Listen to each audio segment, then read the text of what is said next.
Salut, aujourd'hui on va aborder le principe des regards ouverts et les regards fermés. Alors j'ai déjà abordé ce principe dans la vidéo sur la plongée contre plongée. Dans un cas, le principe c'est qu'on va venir ouvrir le regard du sujet, c'est-à-dire ne pas venir le fermer avec la bordure du cadre, et dans l'autre cas, on va venir au contraire le fermer pour l'emprisonner.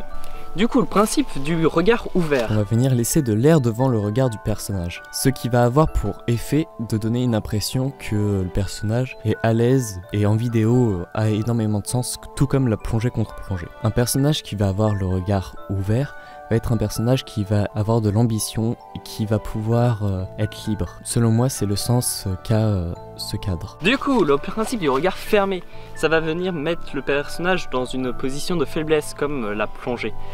On va avoir un personnage du coup qui va ne pas voir loin, qui va être oppressé, stressé limite, ou pas bien dans sa peau également. Tout dépend après le style de vidéo et le style de photo que vous faites. Là j'étais plus clair, tu vois. Là j'étais plus clair.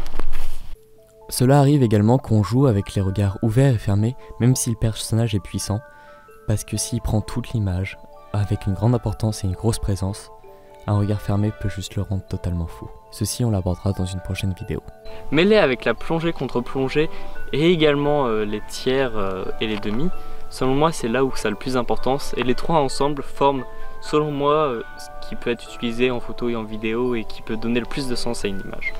Sur cet exemple qui a été tiré de mon dernier court-métrage, comme vous pouvez le voir, ce personnage qui est pourtant très puissant, je lui ai mis volontairement un regard fermé pour retranscrire sa folie. Alors que pourtant c'est le personnage le plus puissant dans ce court-métrage, mais j'ai décidé de lui mettre tout de même un regard fermé. N'hésitez pas à tester et voir ce que ça donne par vous-même. Donc sur ce, on a abordé rapidement le sujet des regards ouverts et fermés.